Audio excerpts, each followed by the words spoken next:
अच्छा, हमने diffraction grating से स्टार्ट ले रहे हैं आज, ठीक है। हमें पढ़ना है, ये लास्ट टॉपिक होगा, लेकिन लास्ट तो होगा, लेकिन बड़ा टॉपिक है। 7 नंबर में ये आता है, इसके न्यूमेरिकल्स भी हैं, तो टाइम लेगा, आज तो खत्म नहीं होगा, एक और दिन ले लेगा डायफ्रैक्शन ग्रेटिंग।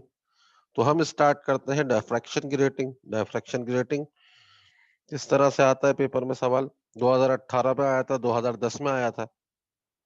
सवाल किस तरह से आया था? Define diffraction grating, how it can be used to determine the wavelength of monochromatic light. इसके जरिए आप किस तरह से मोनोक्रोमेटिक लाइट की वेवलेंथ मालूम कर सकते हैं। Drive the mathematical expression, 7 number का सवाल आता है। आपका एक क्वेश्चन आएगा 7 मार्क्स के लिए। तो देखें किस तरह से सवाल है।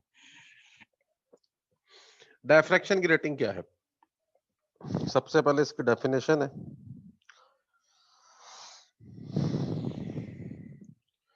डायफ्रैक्शन ग्रेटिंग, कौन आ गया? A diffraction grating is an optical instrument। एक बार रिजवी, क्या हो गया बेटा? स्क्रीन पे क्यों आप?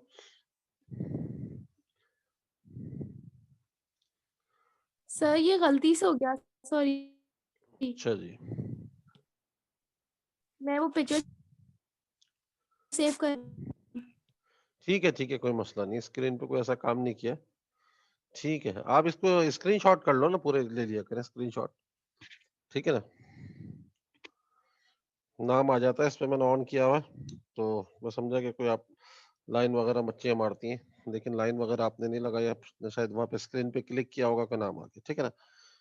तो हमारे पास डायफ्रैक्शन ग्रेटिंग क्या होती है? Diffraction grating, a diffraction grating is an optical device consist of a glass or a polished metal surface। ये तो गिलास से मिलके बनती है, पॉलिश मेटल सरफेस से मिलके बनती है, सही है जी। over which thousands of fine equidistant closely spaced parallel line are being ruled। सही है जी। अच्छा, हमारे पास एक मेटल की ये होती है, पॉलिश मेटल वाली सरफेस होती है, ये एक गिलास की सरफेस होती है, सही है ना। उसके ऊपर बारीक बारीक लाइंस जो होती हैं, उनके दरमियान फासला बिल्कुल सेम होता है। उसको हमारे पास हम इस तरह से लाइंस इसके ऊपर रूल करते हैं कि 1 सेंटीमीटर पे तकरीबन 5,000 लाइन, 400 लाइन, 500 लाइन, इस तरह से हमारे पास ड्रॉ होती है। अगर मैं ये इस तरह से कहूँ आपको, एक डायग्राम बना के दिखाऊं कि हमारे पास ये गिलास की शीट है, ये गिलास की शीट है हमारे पास। अगर मैं इस गिलास की शीट के ऊपर ओपन स्पेस बना दूं इस तरह से, ये लाइंस बनी हुई है हमारे पास, ठीक है, बारीक बारीक लाइंस बनी है, ठीक है। इन लाइंस के दरमियान, हर लाइन के दरमियान डिस्टेंस सेम होगा। इस तरह से मैं बारीक बारीक स्ट्रेट लाइंस बना दूं, इन लाइंस के दरमियान डिस्टेंस होगा बिल्कुल सेम, ठीक है जी। इन लाइंस के दरमियान बिल्कुल डिस्टेंस सेम होगा, और इन लाइंस में से एक में से, जहां से ओपन स्पेस होगा वहां से लाइट गुजरेगी, और जहां पे क्लोज स्पेस होगा वहां से लाइट रुकेगी, ठीक है ना। ये हमारे पास इस तरह से डायफ्रैक्शन ग्रेटिंग होती है। मतलब 1 सेंटीमीटर पर तकरीबन 500, 600, 700 लाइंस होती है 1 सेंटीमीटर पे। अच्छा जी, अब हम ये कहते हैं it's working principle is based on the phenomena of diffraction. ये डायफ्रैक्शन के फिनोमिना पे बेस करती है। The space between line act as slits, ठीक है जी। हमारे पास ये जो ओपन स्पेस है इसको हम स्लिट्स कहते हैं। एक साइड व्यू देखें, ये एज अ स्लिट से इसमें से लाइट गुजरेगी, and this slit diffracts the light wave, thereby producing a large number of beams which interface in such a way to produce spectra। अब आपके पास, मैं ये कह रहा हूँ 1 सेंटीमीटर पे तकरीबन 500 ओपन स्पेसेस हैं, तो 500 लाइट वेव्स इसमें से जाएंगी, और एक पॉइंट पे जाके क्या होंगी, लेंस पे जब जाके मिलेंगी। लेंस इसलिए लगाते हैं कि बैंड तो हो रही होती है, ताकि लेंस पे से गुजरने के बाद ये एक पॉइंट पर मीट हो सके, ठीक है ना। एक पॉइंट पर तो मीट हो सके, और मीट होने के बाद क्या हो, ये इंटरफेरेंस करवाएंगी। पहले डायफ्रैक्शन होगी, फिर उसके बाद इंटरफेरेंस होगी बैंड होने के बाद। अच्छा, अब ये कह रहे हैं कि हमारे पास distance between two consecutive slits या लाइंस। देखिए हमारे पास ये दो, ये एक ओपन स्पेस होता है, ये क्लोज स्पेस होता है, ये ओपन होता है, क्लोज होता है, इस तरह से ना।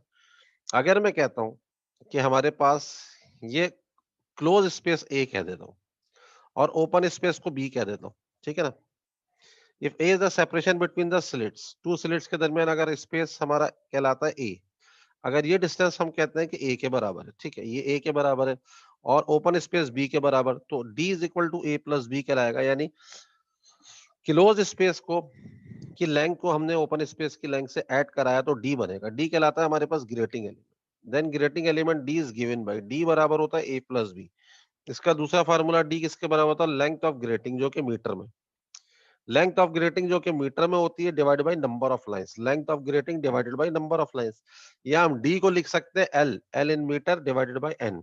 ये होता है ग्रेटिंग एलिमेंट। ये हर डायफ्रैक्शन ग्रेटिंग का ग्रेटिंग एलिमेंट डिफरेंट होता है। हर डायफ्रैक्शन ग्रेटिंग का ग्रेटिंग एलिमेंट डिफरेंट होता है। जितना ज्यादा ग्रेटिंग एलिमेंट होगा उसका मतलब 1 सेंटीमीटर पर उतनी ज्यादा लाइंस होंगी। अच्छा, स्पेसिंग निकालने का फार्मूला जो होता है 1/d होता है, या इसको हम कह सकते हैं n/l। अच्छा जी, हारू हूरा बतूल एंटर हो रही है, सही है। हम ये कहते हैं the spacing x is the reciprocal of the grating element, thus s बराबर होता है 1/d या n/l के। सो द ग्रेटिंग या स्पेसिंग, जिसको स्पेसिंग कहते हैं, refers to the number of lines per unit length. ठीक है, ये बात समझ में आती है यहाँ तक आप लोगों का ग्रेटिंग एलिमेंट क्या होता है, ये बात क्लियर है? ये बात हमारे पास सबको क्लियर है या नहीं है? अच्छा चलें जी, हम आते हैं इसके determination of wavelength by diffraction grating. Consider two parallel rays of light R1 and R2 falling on a grating. हमारे पास एक रे डाली हमने, जो कि इसको रे 1 कह दिया, इसको रे 2 कह दिया, ठीक है जी। अच्छा जी, after passing through slits they are diffracted and brought to focus on a screen at point B. Point B के ऊपर ये मिलती हैं दोनों। हम सिर्फ इन दो रेस को देख रहे हैं, ठीक है। अच्छा, अब हम ये कहते हैं brought to focus on point B by using a convex lens. Draw perpendicular PQ. हमने perpendicular PQ को ड्रॉ किया from P on R1, ये रे 1 के ऊपर। रे 1 कन्वर्जेस अ डिस्टेंस RQ। रे 1 जो है हमारे पास कन्वर्ज करती है अ डिस्टेंस RQ के ऊपर, RQ के ऊपर कन्वर्ज करती है मोर देन R2। अच्छा जरा बात से ये सुने, हमारे पास ये कहा ये जा रहा है कि हमारी ये जो रे है ना, ये देखें कि आपके पास ये कॉन्वेक्स लेंस रखा हुआ है, ठीक है। अब ये यहाँ पे थोड़ा सा कर्व में होगी, क्योंकि जब ये लाइट इस पे से गुजरेगी तो बैंड करेगी, ठीक है। इसके एजेस के करीब से बैंड होती हुई आ रही है लाइट, ये बैंड होती हुई आ रही है, और ये वाली रे बिल्कुल सेंटर में से सीधे निकल गई। अच्छा, ये बैंड हो रही है और आपको ये नजर आ रहा है कि इसने कुछ ज्यादा डिस्टेंस कवर किया हुआ है, जो रे 1 है उसने ज्यादा डिस्टेंस किया हुआ है। अगर मैं यहाँ पी से लेके क्यू तक एक लाइन ड्रॉ करता हूँ 90 डिग्री पे, 90 डिग्री नजर नहीं आ रहा, क्योंकि ये बहुत बारीक बनाना पड़ेगा मुझे 90 डिग्री बनाने के लिए। अगर मैं बारीक बनाऊंगा तो डायग्राम में मुझे नजर नहीं आएगा। मैंने यहाँ पे 90 डिग्री पे एक लाइन गिराई एंगल थीटा के ऊपर, ये लाइन हमारे पास हो गई पी क्यू। ये 90 डिग्री का एंगल है, ये एंगल थीटा, तो यानी कि ये बेस हो गई। ये हमारा परपेंडिकुलर हो गया और ये हाइपोटेन्यूज हो गया। हाइपोटेन्यूज डी के बराबर है, ए प्लस बी के बराबर, ठीक है।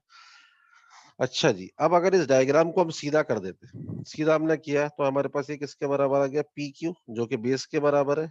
और क्यू से लेके आर तक जो हमारा पार्ट डिफरेंस है, ये क्यू से लेके आर तक हमारा पार्ट डिफरेंस एस हो गया। और ये आर से लेके पी तक ये वो वाला डी है जिसको हम कहते हैं ग्रेटिंग एलिमेंट। तो यहाँ पे हमारे पास परपेंडिकुलर हाइपोटेन्यूज नजर आ रहा है, तो हमने क्या लिखा, sine theta. Now consider right triangle, triangle R P Q. Sine theta किसके बराबर होता है, साइन थीटा बराबर होता है परपेंडिकुलर अपॉन हाइपोटेन्यूज। परपेंडिकुलर किसके बराबर है यहाँ पे, परपेंडिकुलर अगर हम देखेंगे तो किसके बराबर नजर आ रहा है इस डायग्राम में, बैक क्यों नहीं आ रहा यार। परपेंडिकुलर अगर इस पे हम देखेंगे तो किसके बराबर है, ये हमारे पास है आर क्यू। आर क्यू किसके बराबर होता है, हमारे पास पार्ट डिफरेंस के बराबर होता है आर क्यू। आर क्यू लिखा हुआ है, और हमारे पास ये किसके बराबर होता है, डी, ए प्लस बी के बराबर होता है। तो हमने R Q divide by a plus b बराबर हो गया साइन थीटा के। आर क्यू को ऐसे ही छोड़ दिया, a plus b sine theta के बराबर आ गया। अच्छा, b is the width of slit and a separation between two consecutive slits. A plus b बराबर होता है डी के, सही है जी। तो हमने ए प्लस बी की जगह लिख दिया डी। आर क्यू बराबर है डी साइन थीटा, हो गई equation number 3। Where R Q is the path difference of R one and R two. R Q हमारे पास पार्ट डिफरेंस है R one and R two का।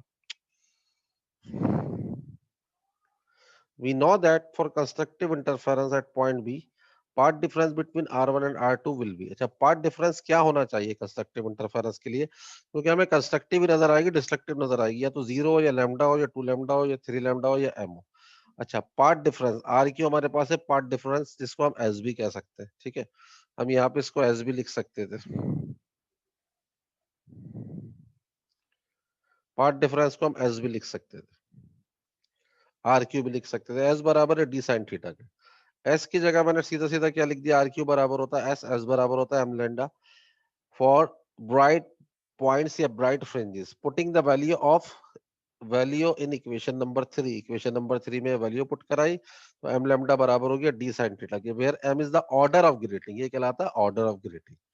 This equation is called grating equation, it is used to determine the wavelength of light. कौन से order की image बन रही है वो एम कहलाता है, यहाँ पे नंबर ऑफ फ्रिंज नहीं, ये कहलाती है ऑर्डर ऑफ इमेज। और ये आपको पता है ग्रेटिंग एलिमेंट कहलाता है, थीटा हमारे पास क्या कहलाता है, थीटा हमारे पास एंगल कहलाता है, ठीक है जी। Lambda is the wavelength of light. M is called the order of grating. It is the number of bright or dark fringe obtained on the screen. ये हमारे पास क्या होती है, नंबर ऑफ डार्क और ब्राइट फ्रिंज। हम सिर्फ bright की ही बात कर रहे हैं। अगर पहली ब्राइट बन रही है तो फर्स्ट ऑर्डर। जी बेटा, आवाज आ रही है? डिस्कनेक्ट हो गया था आवाज आप लोगों को, अब आ रही है ना या नहीं आ रही? Hello hello hello hello hello hello, आप लोगों को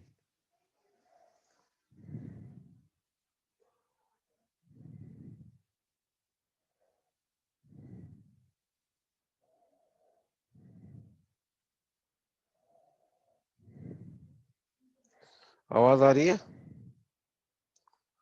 साउंड आ रहा है बेटा आप लोगों को? हेलो हेलो हेलो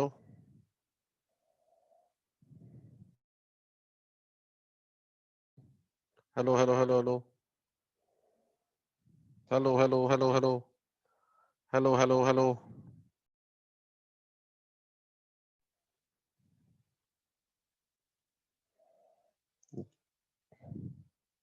जी बेटा, आवाज आ रही है अब आवाज आ रही है? आप लोग सिर्फ लिख के बता दें, चैट में ऑन कर देता हूँ। जी बताइए, आवाज आ रही है आप लोगों को? अच्छा जी, अब सही है आवाज, ठीक है। अच्छा, हम कहाँ तक पहुंच गए थे? अच्छा चले जरा देख लेते हैं, स्क्रीन शेयर हो रही होगी। अच्छा, अब हमारे पास अगर m जीरो होता है तो थीटा जीरो आता है, central bright maxima of zeroth order. Centre पे जो हमारी फ्रिंज बन रही होती है वो सेंट्रल ब्राइट मैक्सिमा या जीरोथ ऑर्डर कहलाती है। अच्छा, अगर m इज इक्वल टू 1 होता है तो थीटा को हम थीटा 1 भी लिख सकते हैं, ठीक है। अगर m इज इक्वल टू 2 होता है तो थीटा को थीटा 2 भी लिख सकते हैं। सेकंड ऑर्डर ब्राइट मैक्सिमा कहलाती है।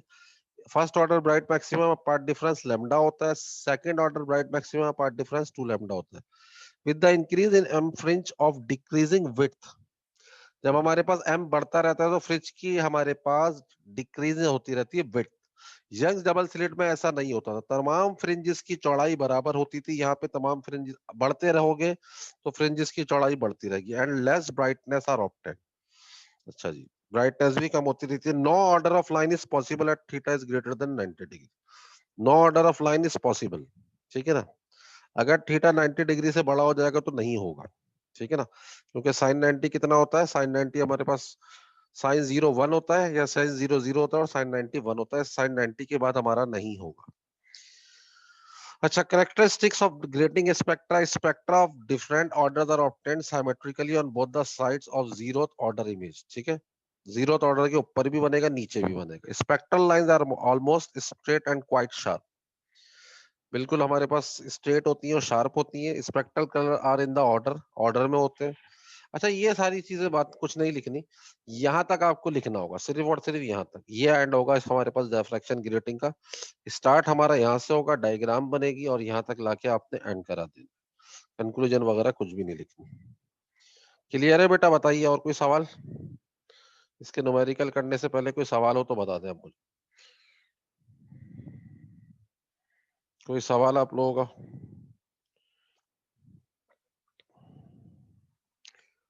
कोई सवाल है आप लोगों का बेटा?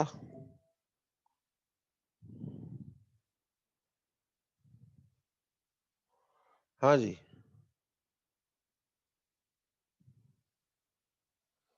अच्छा, स्क्रीन ही नहीं आ रही थी आप लोगों के पास, ठीक है। मैंने अब देखा आपके मैसेजेस। अच्छा जी,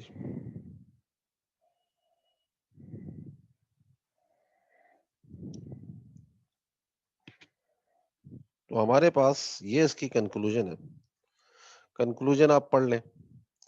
हमारे पास यहाँ तक हम पहुंच गए थे। हम कंक्लूजन पे बात कर रहे थे। हमने कहा था एम, ये सब जो मैंने बातें की, अगर एम 0 होगा तो थीटा भी 0 होगा। एम अगर 1 होगा तो थीटा थीटा 1 होगा, first order bright maxima. Path difference lambda होगा। अगर for M is equal to 2, theta बराबर होगा theta 2, second order bright maxima. With the increase in M अगर बढ़ता रहेगा, fringes of decreasing and width of less brightness are obtained. No order of line is possible. जब theta greater than 90 हो जाएगा तो हमारे पास ऑर्डर नहीं बनेगा। अच्छा, ये आपने यहां तक लिखना है। अब तो आ रही है ना बेटा स्क्रीन आप लोगों के पास? यहां तक आपने लिखना है। अब स्क्रीन आ रही है आप लोगों के पास?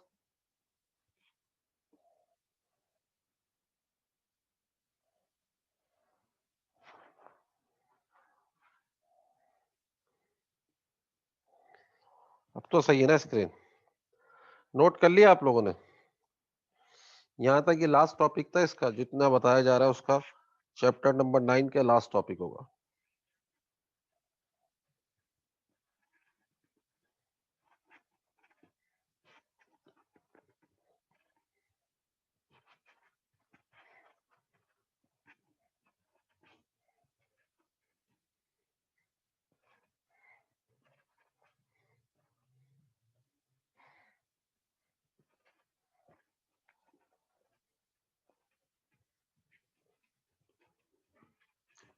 बताइए, आगे बढ़े,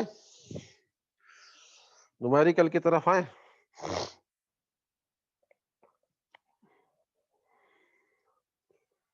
चले भाई,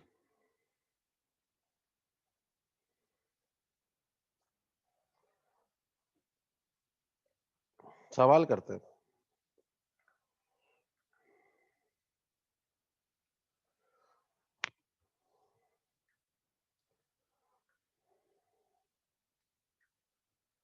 green light of wavelength 5800 angstrom.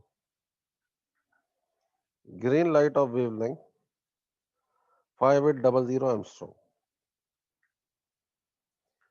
ठीक है जी। अब हमारे पास ग्रीन लाइट है जिसकी वेवलेंथ है 5800 एंगस्ट्रॉम। 5800 एंगस्ट्रॉम।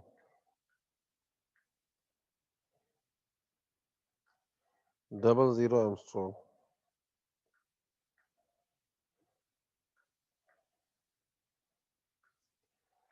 ठीक है जी।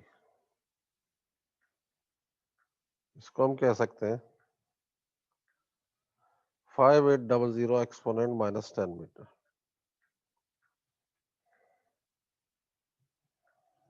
5800 एक्सपोनेंट -10 मीटर।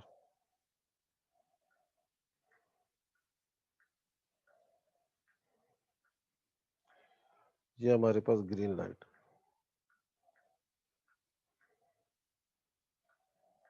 ठीक है जी। By grating having 2000 lines, number of lines क्या हो गया? 2000। नंबर ऑफ लाइंस हो गई 2000 पर सेंटीमीटर।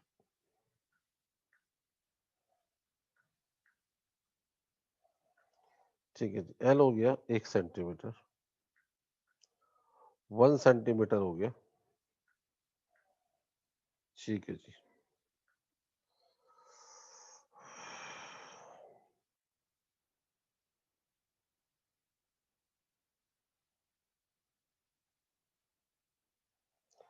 मैंने डेटा में लिखा है 5800 एमस्ट्रॉन्ग ना, 5400, सॉरी सॉरी सॉरी, 5400 एमस्ट्रॉन्ग ही होगा। ये 54 ही होगा, 58 नहीं होगा। ये 54 कर लिख लिया आप इसे। ये 54 होगा, 58 नहीं होगा। ठीक है जी, 5400 angstrom.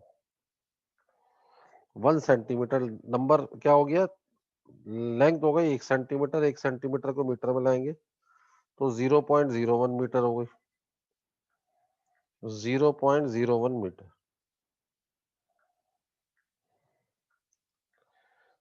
0.01 metre. Calculate the angular deviation, angular deviation कहते हैं थीटा को, of third order image. M हो गया 3, एम किसके बराबर है 3 के, एम बराबर है 3 के। सॉल्यूशन क्या होगा इसका,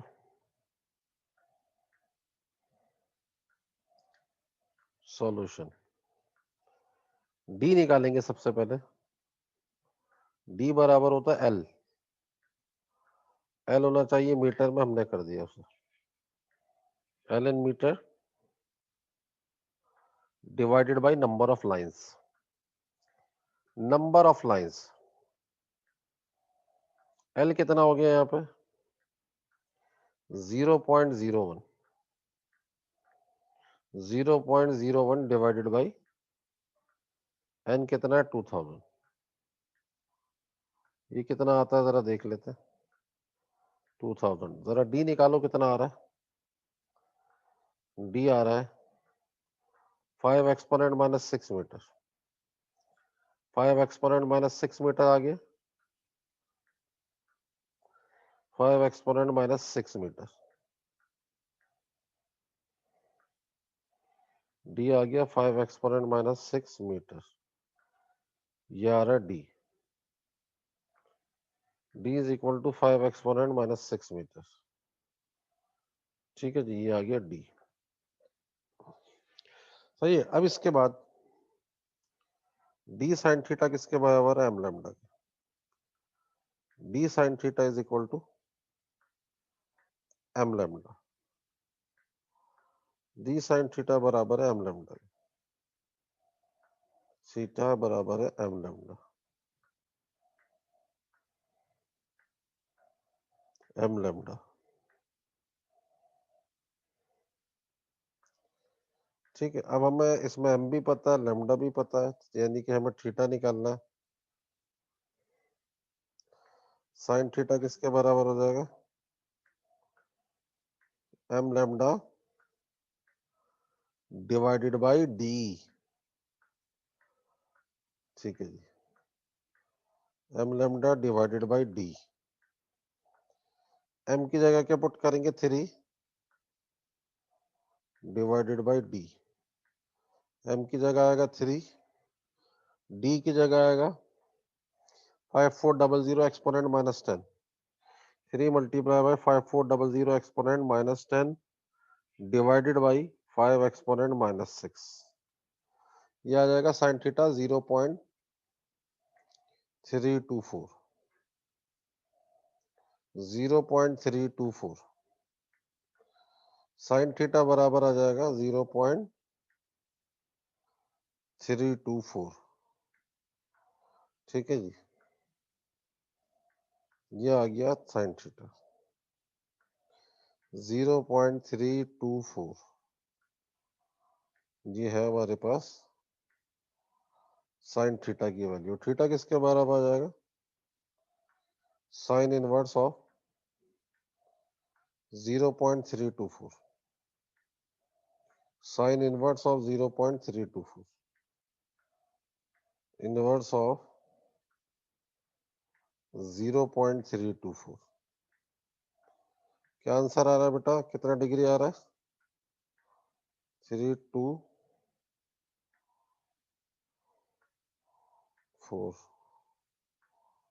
ठीक है जी, थीटा आ जाएगा 18.9 डिग्री,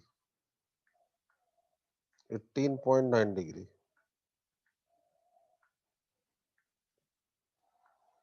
ठीक है जी, 18.9 डिग्री, 9 डिग्री। ठीक है जी, ये आ गया आंसर। 18.9 आ रहा है, महानूर है था 18.9 सही है, डिग्री में आ गया, सही है।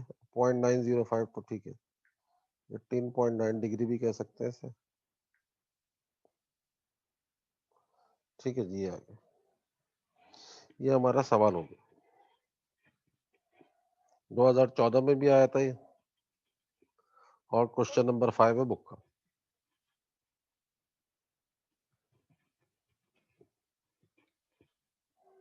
ठीक है जी।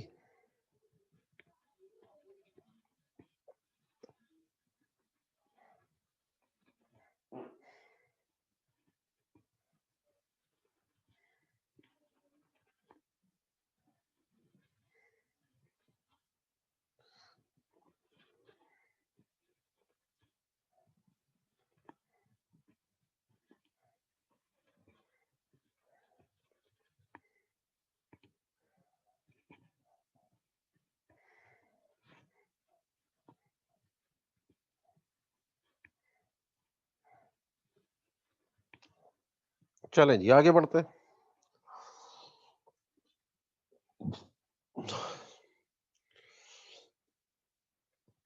ठीक है, calculate the number of lines पर सेंटीमीटर, पर मिलीमीटर, सॉरी। सवाल है,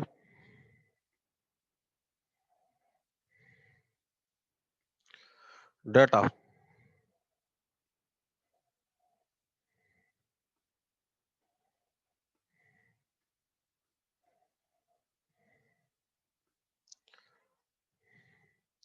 a diffraction grating produce third order spectra, m is equal to 3, m बराबर आ गया 3 of wavelength 7 exponent minus 7 metre, 7 exponent minus 7 metre,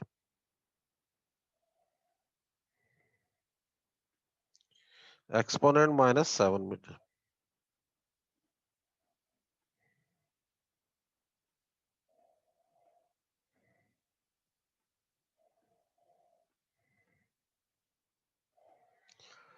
at an angle of 30 degree, theta बराबर है 30 degree की।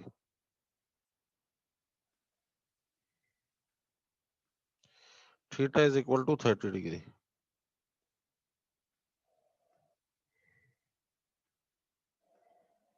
30 degree.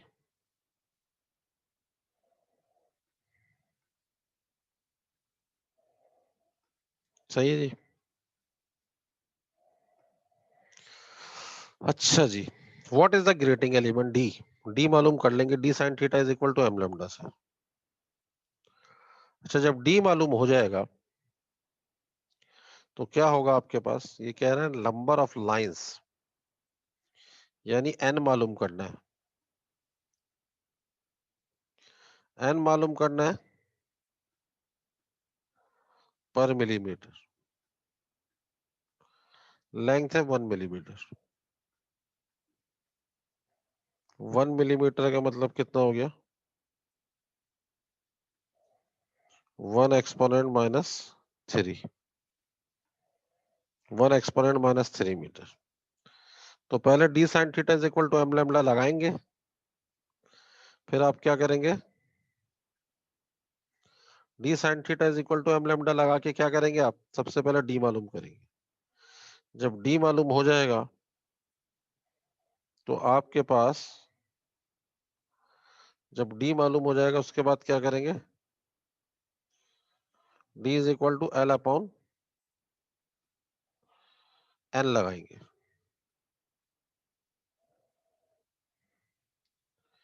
D sine theta is equal to M lambda, sine theta is equal to M lambda,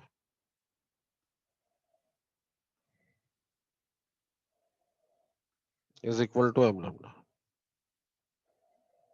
ये formula लगाए और D मालूम करके बताएं क्या है।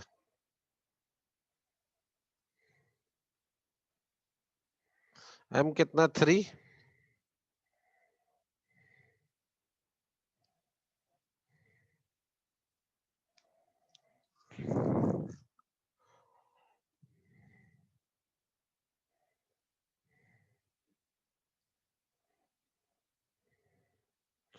4.2 एक्सपोनेंट माइनस 6 आ रहा है D.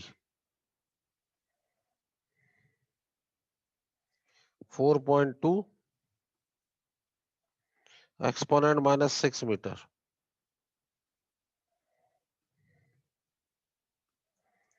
Exponent minus 6 metre.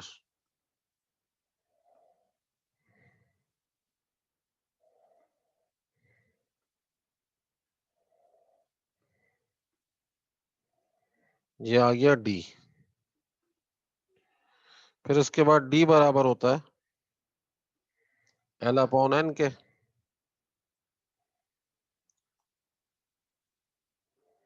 L होता है मीटर में, एन मालूम करना है।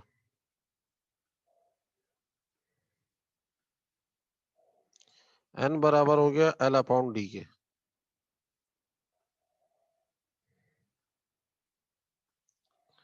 L upon D.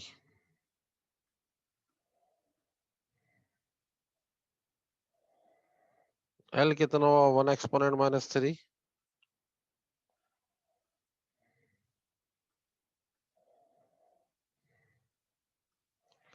डी क्या होगा?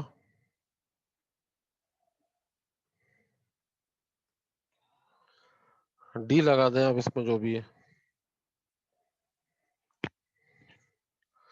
4.2 एक्सपोनेंट माइनस 6।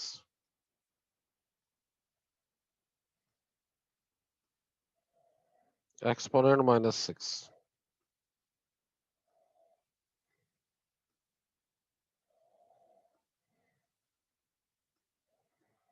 क्या आ रहा है बेटा? एन बताएं कितना आ रहा है? 1 एक्सपोनेंट माइनस 3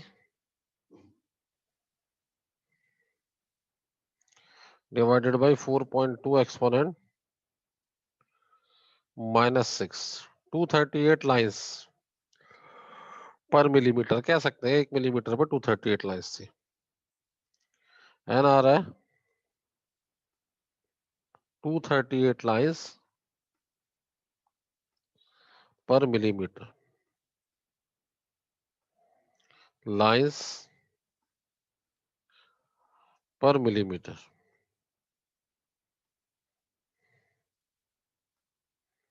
पर mm।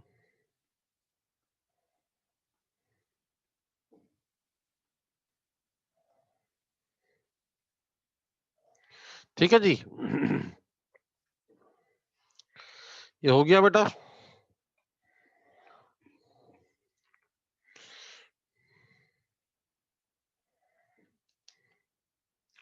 टू 38 लाइन्स पर मिलीमीटर।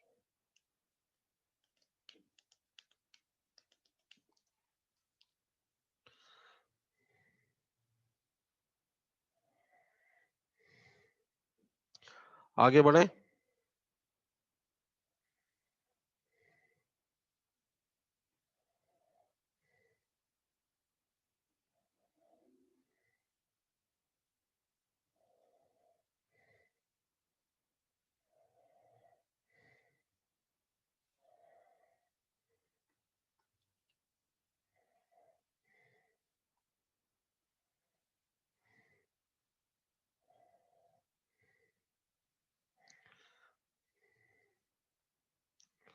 दो 2011 का सवाल बिल्कुल इसी तरह से होगा।